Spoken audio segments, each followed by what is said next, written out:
ശബരിമല സ്വർണ്ണക്കവർച്ച കേസിൽ മുൻ Devaswom secretary S ജയശ്രീക്ക് മുൻകൂർ ജാമ്യം അനുവദിച്ച് സുപ്രീം കോടതി.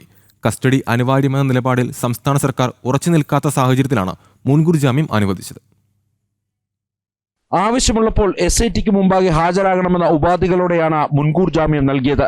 വലിയ ആനുകൂല്യമാണ് ഈ കേസിൽ നൽകിയതെന്ന് സുപ്രീം കോടതി വ്യക്തമാക്കി. സ്ത്രീ എന്ന പരിഗണനയാണ് നൽകിയതെന്നും ജസ്റ്റിസ് ദീപാങ്കർ ദത്ത അധ്യക്ഷനായ ബെഞ്ച് വ്യക്തമാക്കി. ദേവസ്വം ബോർഡിൽ LD ക്ലർക്കായി കയറി സെക്രട്ടറിയായ ജയശ്രീക്ക് ശബരിമലയിലേത് സ്വർണ്ണപ്പാളിയാണോ ചെമ്പുപാളിയാണോ എന്നത് അറിയില്ലായിരുന്നു എന്നും കോടതി ചോദിച്ചു. ഇന്ന് രാവിലെ കേസെടുത്തപ്പോൾ SITയോട് സംസാരിച്ച് നിലപാട് അറിയിക്കാൻ സംസ്ഥാന സർക്കാർ അഭിഭാഷകന് കോടതി നിർദ്ദേശം നൽകിയിരുന്നു. അന്വേഷണ ഉദ്യോഗസ്ഥർ മുന്നിൽ ഹാജരായ S ജയശ്രീയുടെ സാമ്പിൾ ഒപ്പടക്കം ശേഖരിച്ചുവെന്ന് സംസ്ഥാനം പിന്നീട് അറിയിച്ചു. ഈ പശ്ചാത്തലത്തിൽ കൂടിയാണ് ജയശ്രീക്ക് ജാമ്യം അനുവദിച്ചത്. ജയശ്രീയുടെ മുൻകൂർ ജാമ്യാപേക്ഷ നേരത്തെ ഹൈക്കോടതി തള്ളിയിരുന്നു. ജനം, ഡൽഹി.